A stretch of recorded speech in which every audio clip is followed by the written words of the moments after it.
Guys, today I'm going to be going over the long tail cast on method with you.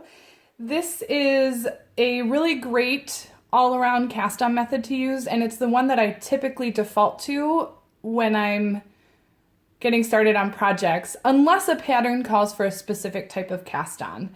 It is going to provide a nice sturdy edge for your projects. It's not super stretchy. It does have a little bit of give to it.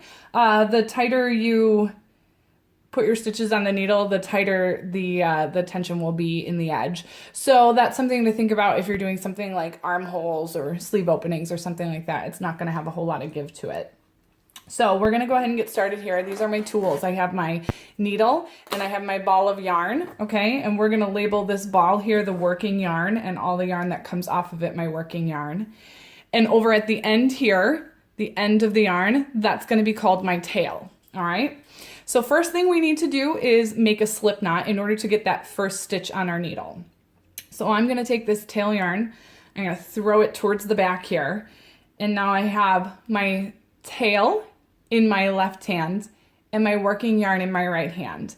And what I'm going to do is just kind of flip that working yarn over top of my tail, creating a little loop at the top here. I'm going to take that working yarn that feeds into the ball of yarn, and I'm just going to pull that up through the loop here. And now I have a nice little, a new loop. And I'm going to put my needle right through that. Give it a little bit of tension on the needle there. And now I have my first stitch to get started, okay? And now we're going to head into the cast on. So my tail of the yarn should be facing towards me now, and my working yarn should be at the back of my needle, okay? I'm going to take my thumb and go under my tail, and now that yarn is laying over top of my thumb. Then I'm going to take my first finger and place it underneath the working yarn, having that working yarn laying over top of my first finger. I'm going to take my bottom three fingers here, and I'm going to wrap them around the ends of the yarn into the palm of my hand. And now what I've done is created two loops on my thumb and first finger. Okay. Next, I'm going to take my needle and I want to come underneath the tail around my thumb, coming up through the center of the loop. I'm going to come around and grab this working yarn around my first finger, and I'm going to pull that through the loop on my thumb and then slide that off onto my needle.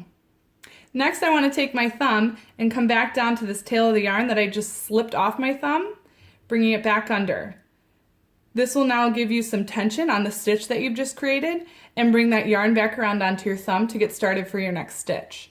So again, I'm going to go under the tail of the yarn around my thumb, coming up through the center of the loop, coming around and grabbing the working yarn around my first finger and pulling that through that loop.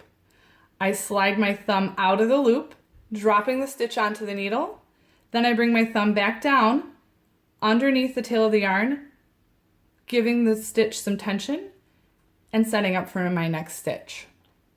Again, underneath the tail of the yarn, coming up through the center, wrapping around and grabbing that working yarn and bringing that stitch through the center around my thumb, dropping the yarn off my thumb, leaving the stitch on the needle, getting some tension in there. And I'm going to continue like this until I've reached the desired number of stitches the pattern calls for. Okay? Again, underneath the tail of the yarn around my thumb, up through the center of the loop there, grabbing the working yarn around my first finger, pulling that through the loop. I slip my thumb out of the loop, dropping the stitch onto the needle. I'm going to come down and grab that yarn with my thumb again, creating tension and setting up for my next stitch.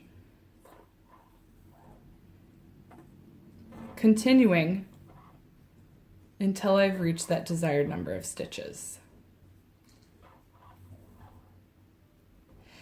Now remember, the tighter you pull your stitches on here, the tighter your cast on edge will be.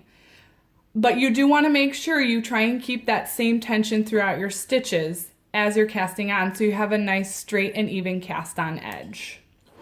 All right, I hope that helps you guys, and happy knitting.